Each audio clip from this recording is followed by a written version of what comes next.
Hey guys, UnoPro here, back on my first Duelyst video in a really long time. I think it's been about a year. First time really playing Duelyst since the World Championship that I played in last year.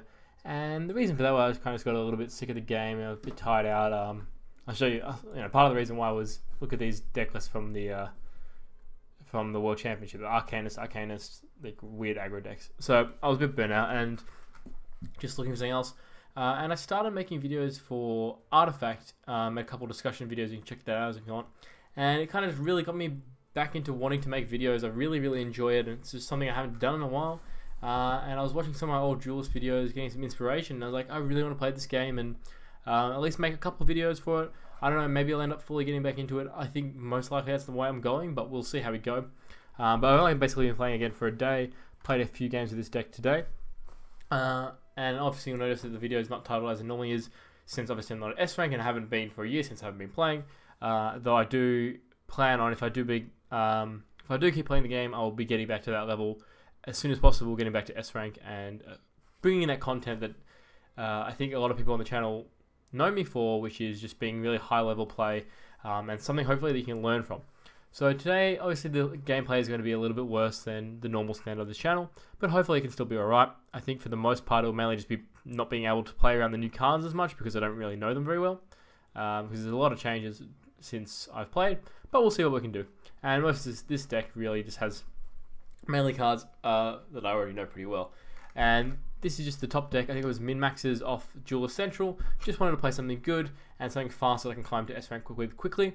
In the future, and for the first few videos I think what I'll be doing is just playing through most of the top decks, and that's partly so that you guys can see the meta, but mainly for me in that I want to relearn the meta and get in touch with the game. I need to kind of know how the best decks work and how they function, and that's something you can really do best by just playing the decks. So that's what we're going to be doing today. Aggro Zirix, and Zirix is a character I quite like. I think Vitruvian's my second most played faction, obviously a long way behind Songhai. But once we kind of have a bit of a grip on the meta, we'll start to play some more unique Songhai decks, stuff like Spell High, which is what I really missed. When I reinstalled the game and updated the game, I didn't even realize it was a wild format, but I just chucked all the old like Spell High cards together and played it in, I guess, the unranked mode. And it was just so much fun. Like I think I won every game with it as well, and it's just a completely chucked together deck with none of the new cards. But it was just so fun playing that old archetype, and hopefully we can kind of figure something out with that that's really good. But for now, we're just going to be kind of focusing on the meta decks, and there is some Songhai in the meta, so that'll be good. Alright, let's get into things. So a bit of an awkward hand. Versus Songhai, I don't really know what to expect too much. I think the Ragnar Songhai is apparently good, but I'm pretty sure that's normally a Reaver deck. To a lot of you who are in touch with the meta, it's going to sound a little bit silly, because I'm kind of guessing with the deck compositions a lot. I can see keeping two drops here. Probably get rid of one of these removal spells. It's which 2-drop we get rid of is the question. I don't love the Flame Blood against Songhai. Yeah, maybe we don't need the Flame Blood against Songhai. I'm not sure. Like, we can play a bit of a longer game because they can't answer obelisks very well. But I don't really know what to expect. What is this new hero power? I don't even know. Oh yeah, I didn't see it. Yeah, I don't know what a spell sword is though. I guess we're going to find out. It's kind of embarrassing that I don't know. Alright. Do we want the spell jammer? Probably not. We probably don't need it earlier. Alright. I think I'm going to play this dude first. I don't know. That ability is normally more relevant. But this can really threaten to kill everything. I'm almost tempted to play this in the middle, to be honest. Stops him playing like stuff here, because we can just kill it. And it's like really nice if we do. Is that worth it? I'm not sure. Like if I draw a 3-drop, I don't know. It sucks because I don't know what I'm versing. Let's try it out.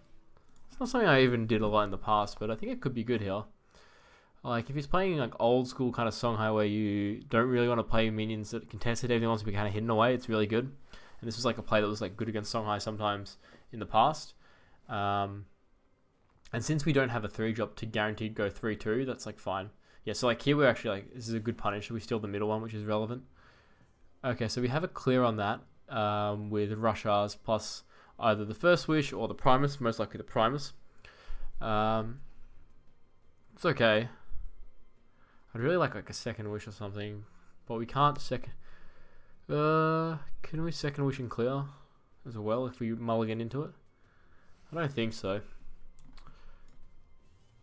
Alright, don't think that changes anything. I think we just do this. I don't think I want to attack with the...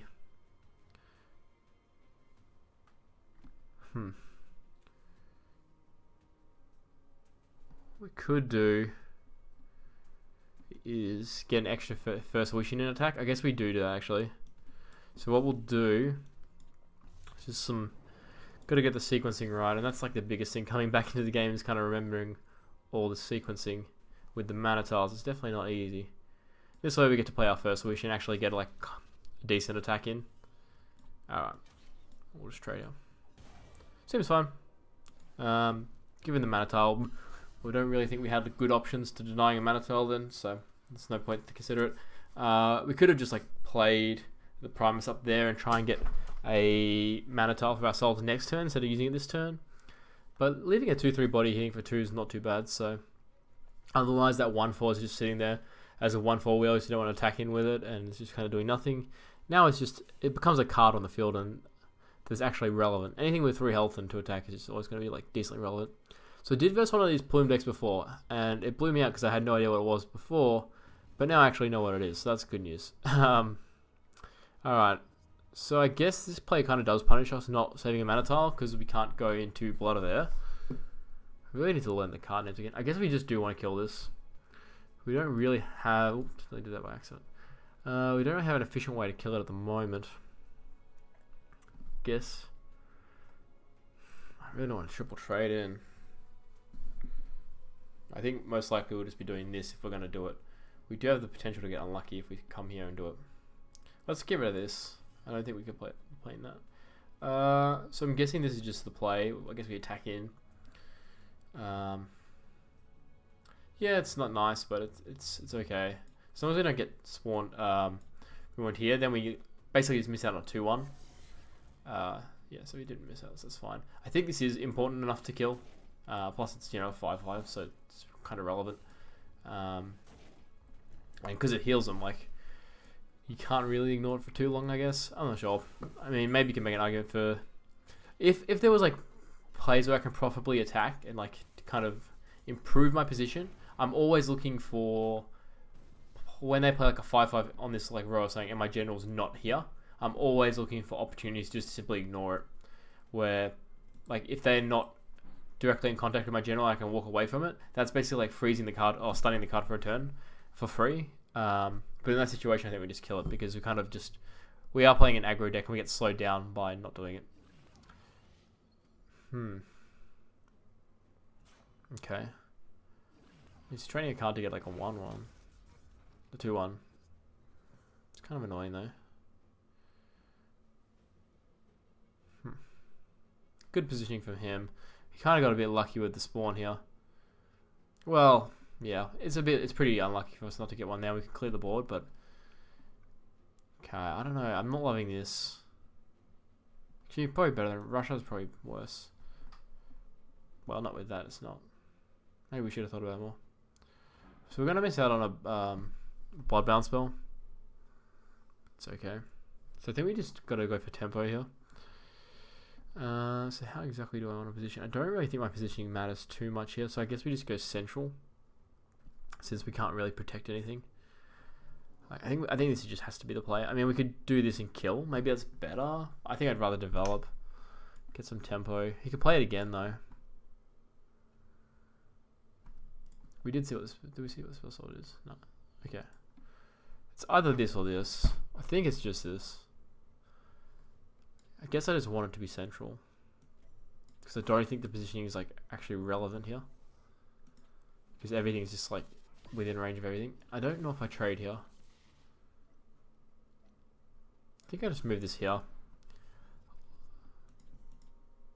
So what was my other options? I guess I could have played it here and moved onto the square. That's probably what I should have done. I was thinking central. Not really used to playing around with this card. I've noticed that every time I play with it, like, I always just forget to kind of play around with it. And I guess you really just want to stick your general on there like most of the time, or at least a minion.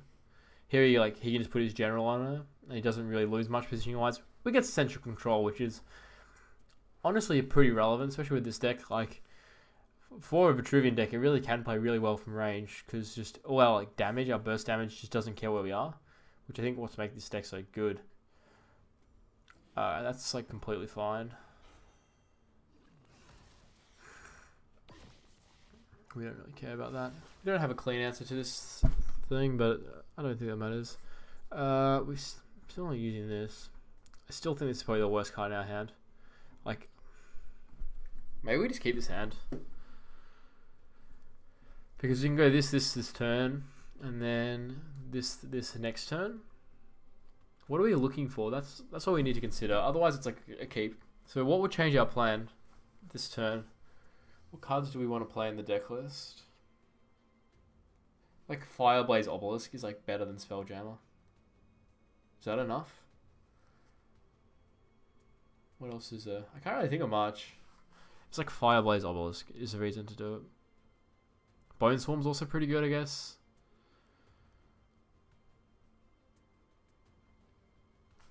Get rid of it. That's okay. That's probably better. That's also probably better. So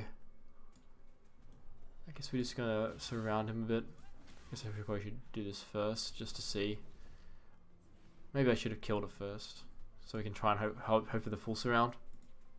This is like that's like a tiny minor thing that probably won't matter, but I guess I should just kill it first, so we have that chance of like that perfect spawn, which is arguably perfect. Yeah, I don't know, seems fine. There's minor stuff, but that's what I really liked about Duelyst, and what made me fall in love with the game is just all these like tiny positioning things every turn. Even if you have like a simple play, like you know it's turn 5 and you have a really good 5-drop, you still got to think of your positioning, and every creature there's all these like tiny minute differences. But I think if you kind of just force yourself to always consider it, even though it probably won't matter, it really improves you as a player, and it makes you enjoy the game and appreciate it more, I think. Yeah, so like we gave up a 1 in 8 chance to have like the ability to stop his general from moving preemptively there, which could have been relevant, you know. So it's something just to think about. So spell sword. Are these okay? So I'm guessing these are the spell swords, and they're just like random 1-card abilities. Okay, that makes sense. This looks pretty good. Do we want to have lethal somehow? Let's think about it. So we have 7 on board. We can get all our attacks in. This is 13. If we play this, we can get all our attacks in.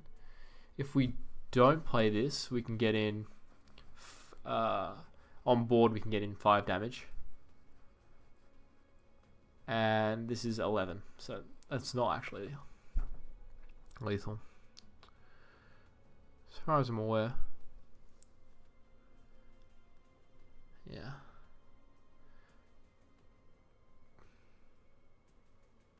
I think we just play this. I honestly just want to play this like aggressively, almost. Yeah, I'm gonna just play this like right in the middle. I think this trade is like always happening.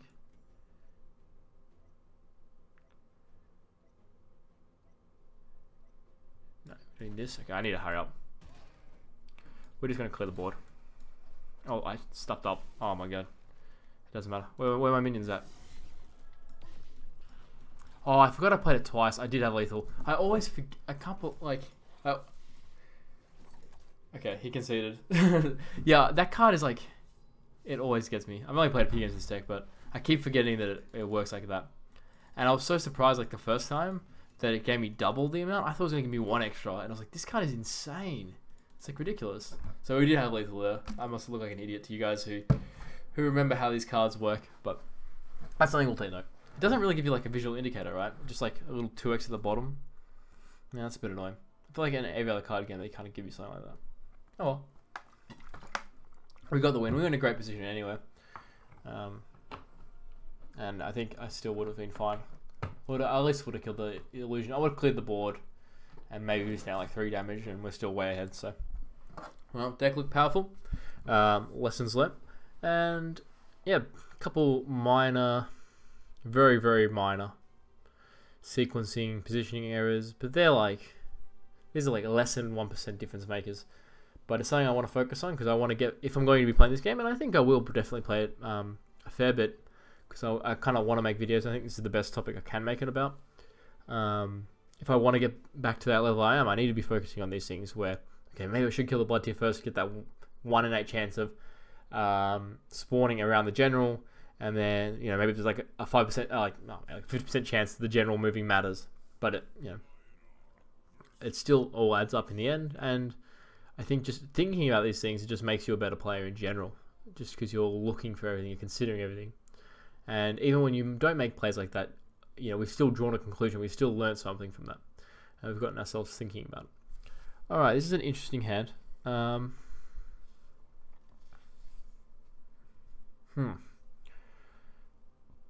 so the kind of conclusion I'm kind of starting to draw about this card is that we just always keep it, because the second one is just so insane, so we want to have our chances of drawing 2. This card I'm not loving right now, but it could really... So I think we definitely get rid of the Flame Blood. We always prefer playing this first. This is good if this lives. And this can be good turn 1 if we want to like deny the mana, but it's not great. Maybe we just do this. Do we... Yeah, I think we do this. Like, we're going to give up the mana tile because we can't really afford to play this on the middle tile. I mean, maybe just playing the Blood Tier there is fine. Stops him going 3 into 2 if he wants to kill it. I think in this situation, I think against that card that we probably do, right? So I guess we can just keep this hand. So there's like a downside of playing this where he can kill it with his general for free, but we set this up, we turn off the celerity effectively, and he can't go into there and then run up here, play a 3 into 2 drop. So he has to play a 4 drop, which he can do anyway. I think it seems fine. It's really not that bad. Normally, it's not something I'd be ecstatic to do. And we just put it back here because we don't want him to be able to reach it. This is always the spot.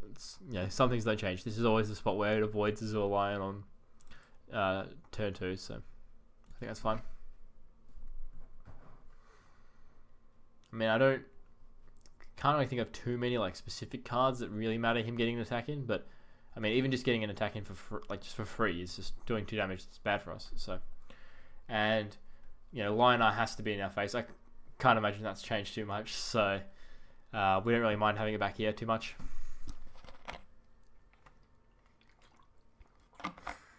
Wow, he's not taking the mana orb? If he's not taking the mana orb, that means he's playing like double 2 drop up here or something. Or just a 3 drop, which we're really quite happy about. I guess he's just scared of this thing. It's fine though, I'm happy to... It's so good even if you don't have it getting benefit off it. What does he have here? Magnetize? Wow, that's really good. That is actually so good. That hurts a lot. That was perfect. Okay. Alright. That makes things a bit difficult. We can clear and still get ahead on board though. So, and that's just Rush's. Let me do it. And then Rush's.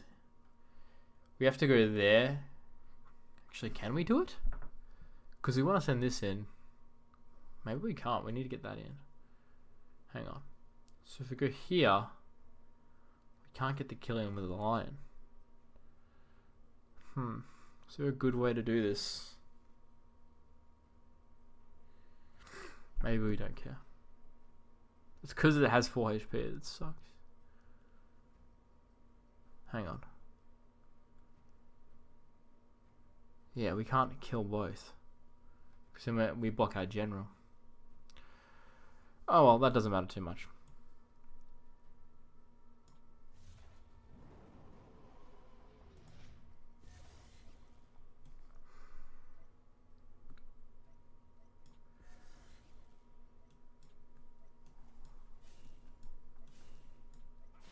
And we're just keeping this hand. I didn't mention that, but seems fine.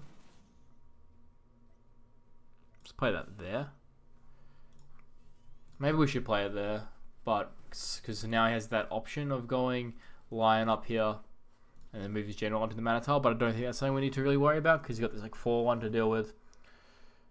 Actually, no, I should play it there, and the reason for that is he can just come up and Holy Immolation here.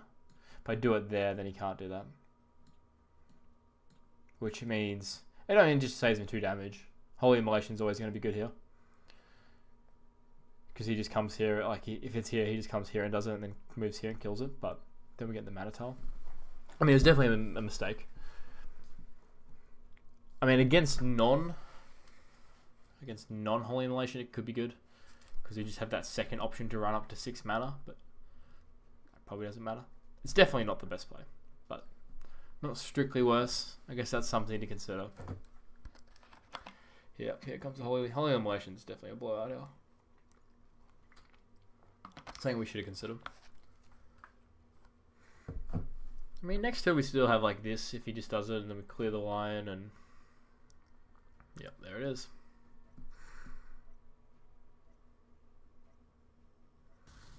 Good to use our Bloodbound spell. Oh, he can move away as well, of course. Alright, let's get rid of the prime.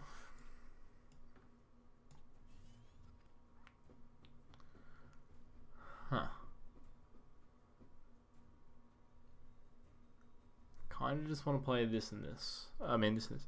This is just so good to get out early, but it's not doing much here, so I guess I kind of have to. Let's play this first. Maybe I should just move away. Yeah, let's move 1 down. Stay away from this. He can have the mana tile. So perhaps I should have moved back down. Yeah. Alright, I'm not going to beat myself up over the Holy Immolation play because it literally just saved 1. It just would have done 2 damage. So, it wouldn't have. I don't think it's really going to change things too much. But, yeah, it's a mistake's a mistake.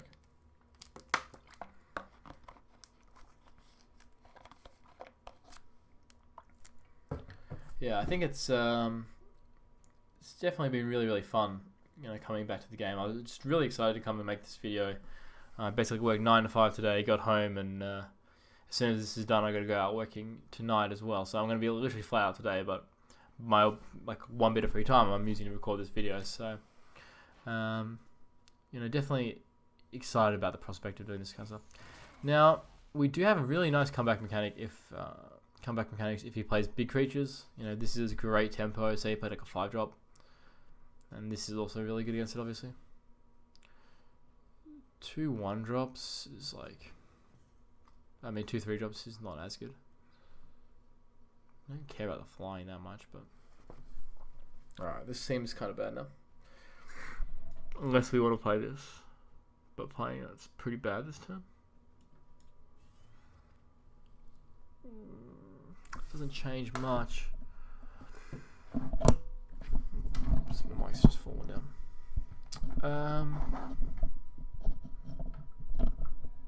Yeah, kind of an awkward turn. Guessing we're just playing this dude. Where do we want to play it? We can't. It's like here or here. That's our only options. Do we ever get rid of this? Could be correct. Probably not. Is there any way we can play around Holy Immolation? Not really. I can't see anywhere, unless we don't attack with this, but I think we have to hang on. No, that's not the play. We're going to do this.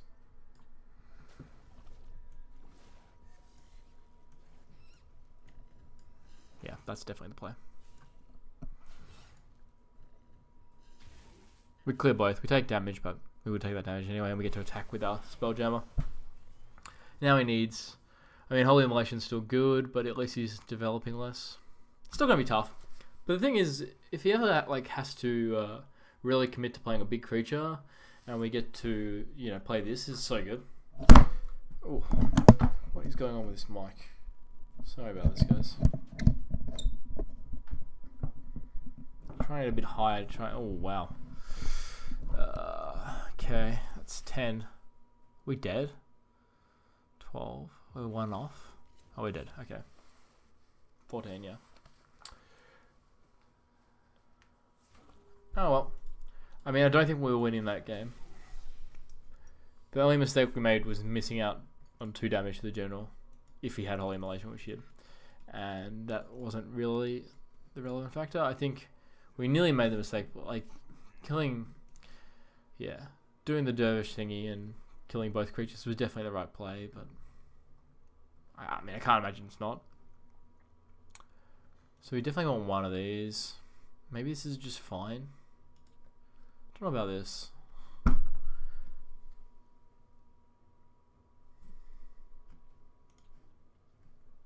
Let's keep it. Because it lets us kill something with like 5 HP or more if this lives. No, it actually already works. It's pretty bad. It's pretty bad. But it also gives us plays if you kill stuff. Like, whereas if we mulligan and miss it in like another big drop and this gets silenced or it dies, then we have like nothing. This is not a card to play. Let's give him a good look. Have fun. Alright. Not in love with the second one. We'll play it here. I guess Lightbender. I don't know if people play that. So the thing is, I don't really know what to play around anymore.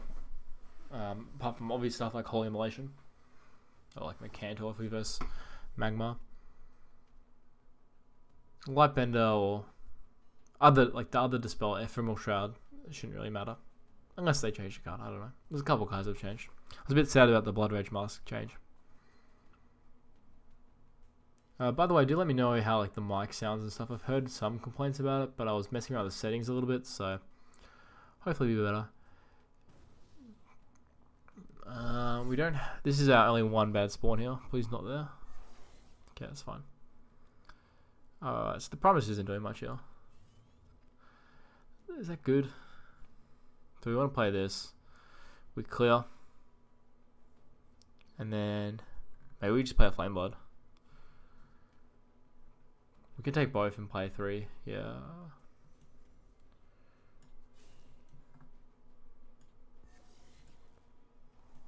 So we're just gonna, we're mainly just playing this stuff to deny the mana tiles. Do we care about making this live? I don't think we do. I think we can just let it die and play the Flame Blood and the Primus. So we're gonna consider a Holy Immolation. That's kind of how he comes back. I think I just want to play the Flame Blood here.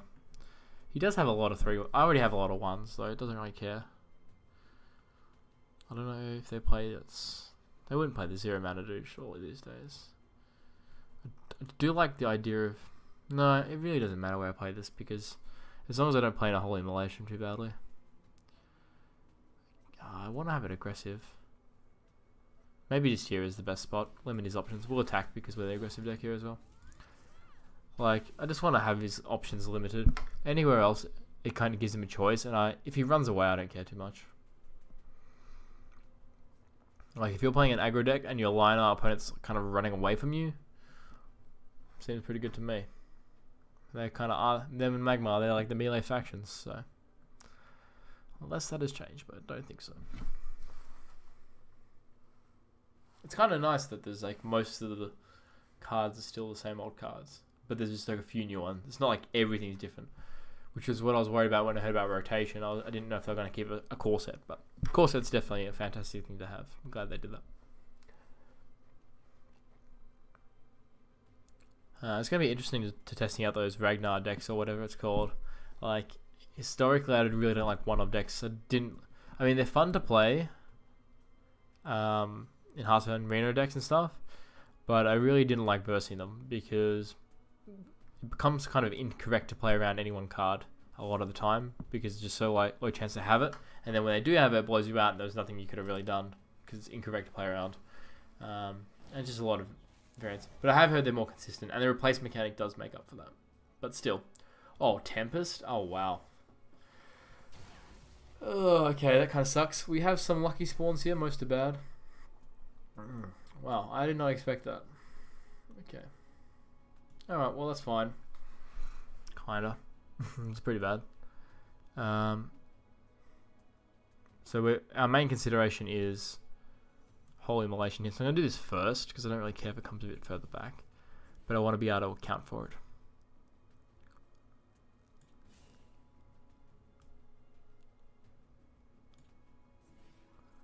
So we're just playing out our cards here. Hope to draw in a Spelljammer. I guess this is, I just use this for Holpin positioning, and I guess I should just do this one, right?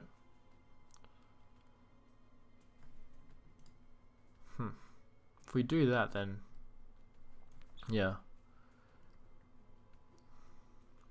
So we can play that here. It is more value. It's always going to get swept up into Holy Immolation. If we do get Holy Immolated, we want it to be here. Yeah. Yeah, it's, I mean, even this is closer. What the hell is this thing? Alright, so we're a bit low on cards, 2 cards. We do run 3 Spelljammers. And we have one of our powerful cards in hand, which makes up, like, you know, if we can mulligan into something else powerful, we can kind of get away with 1 card a turn. We do have another board. He does kind of need another Tempest here or something good. And the moment he like taps out for a big provoke minion, which I don't know if this deck runs, I'm not familiar. If they do, then this is like a massive tempo game. Or if we can find the bounce dude. Yeah, that's kind of the thing I think actually is going to make the videos worse more than anything, is that I don't know the card names. So like, and even a lot of the ones I remember, I kind of forget them a little bit. So that'll be interesting. There'll be a lot of me describing something as, you know, that obelisk thing.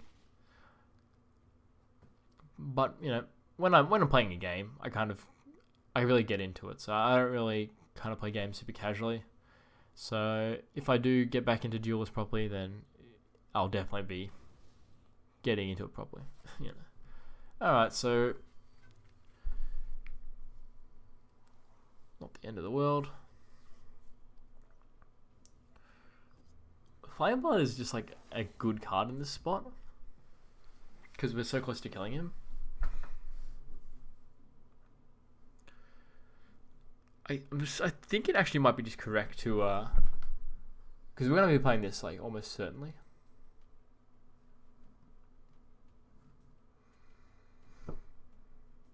So we're doing 7 this turn, 10. Yeah, it's just good. We're gonna get him so low. So we'll just keep it, and if it's bad next turn, we have a replace. So we're just getting the damage in here.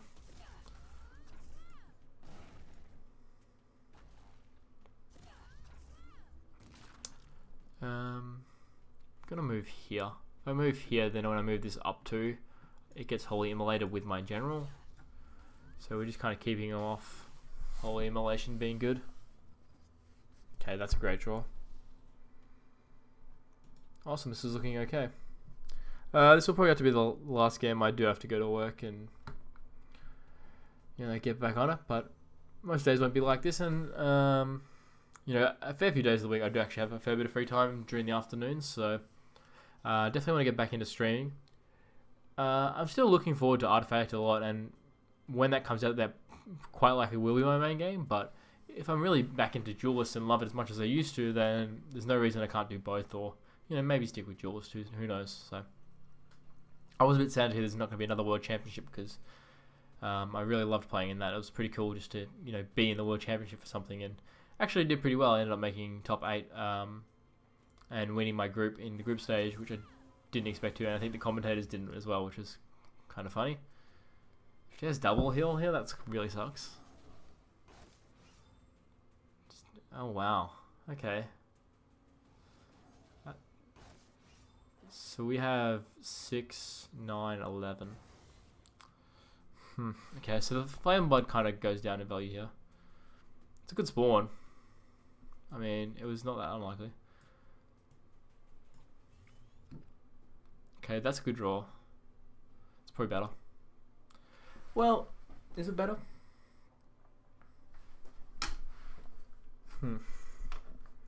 because then we're kind of wasting this. I think we don't actually play that.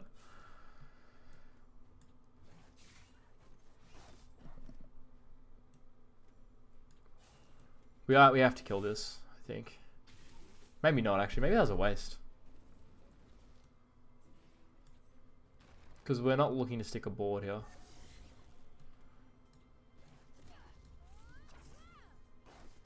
Yeah, maybe that was like, it kills that for free. Which is relevant, for sure. Because this isn't lethal by itself. That was a bit of an unfortunate spawn. Now he has the chance to avoid it. With multiple squares as well. When, if we had it on him, and he like just plays one big minion like a provoke or something, then it doesn't matter. Okay. So, is this any minion? Oh, it's enemy minions.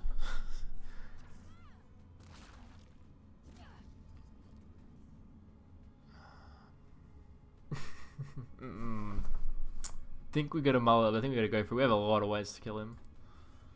There we go.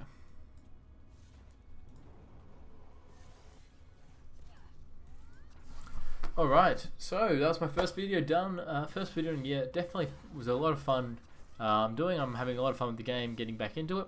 Hopefully I'll stick with it and really do. I'm not going to guarantee anything now, but most likely I will be playing, and if I am going to be playing, I'm going to be grinding back to S rank very, very quick, so you'll see those titles back, S rank gameplay.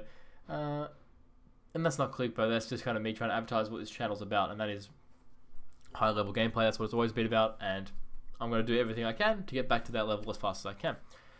If there's any kind of particular things you want to see, or maybe topics to discuss, let me know. Any feedback on settings or just the way I spoke, anything you want to say, let me know. Thanks for watching, guys. I'll see you next time.